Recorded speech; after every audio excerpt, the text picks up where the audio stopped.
સુરતમાં આહિર શૈક્ષણિક ભવન charitable trust દ્વારા સ્નેહ સમારોહ યોજાયો હતો।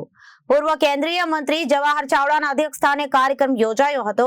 આ કાર્યક્રમમાં રાજ્ય સરકારના મંત્રી મુળુ બેરા, જામનગર સાંસદ પૂનમ માડમ અને સદભાવના હોસ્પિટલ મહુવાના ચેરમેન કનુભાઈ કલસરિયા તેમજ લોક સાહિત્યકાર માયાભાઈ આહિર ઉપસ્થિત રહ્યા હતા।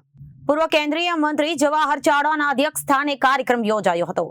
કાર્યક્રમમાં રાજ્ય સરકારના મંત્રી મુળુ બેરા, જામનગર સાંસદ પૂનમ માડમ અને સદભાવના હોસ્પિટલ મહુવાના ચેરમેન કનુભાઈ કલસરિયા તેમજ લોક સાહિત્યકાર માયાભાઈ આહિર ઉપસ્થિત રહ્યા હતા।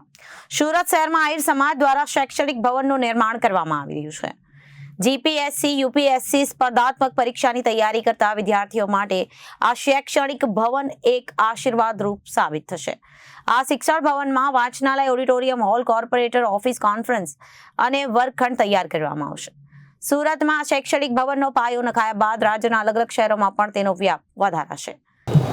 મારું નામ મથુરભાઈ બલદાણિયા, આહિર શૈક્ષણિક ભવન ટ્રસ્ટી અમારા પ્રમુખ શ્રી નાગજીભાઈ મકવાણા, ઉપપ્રમુખ ભગવાનભાઈ કલસરિયા, ઉપપ્રમુખ શ્રી દુલાભાઈ રામ અને સમગ્ર કમિટી આ કાર્યક્રમમાં આજે સહભાગી બનીને અમારા 51 ટ્રસ્ટીઓ અને સાથે 500 કરતાં વધુ દાતાઓના સહયોગથી આ શૈક્ષણિક ભવન નિર્માણ પામી રહ્યું છે।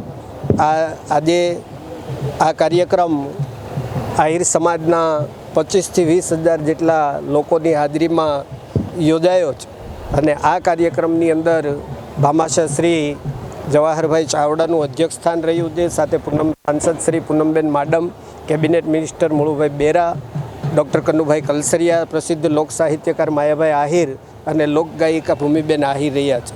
આજના આ કાર્યક્રમમાં પ્રસિદ્ધ લોક સાહિત્યકાર માયાભાઈ આહિર અને ભૂમિબેન આહિર દ્વારા સમગ્ર આહિર સમાજના ભાઈઓ, બહેનો, યુવાનો, દોસ્તોને ખૂબ લહેર કરાવી છે અને આ કાર્યક્રમના માધ્યમથી સમગ્ર ગુજરાતની અંદર આહિર શૈક્ષણિક ભવન નામ રોશન થયું છે અને આવનારા સમયમાં આહિર સમાજ શિક્ષણ ક્ષેત્રમાં, હરેક ક્ષેત્રમાં, રાજકીય હોય, સહકારી હોય કે સરકારી ક્ષેત્રમાં આગળ વધવામાં ભવન નિમિત્ત બનશે એવી આશા સાથે આજનો આ કાર્યક્રમ પૂર્ણ થયો છે। Reporter Arvind Rathod, Janadesh news, Surat.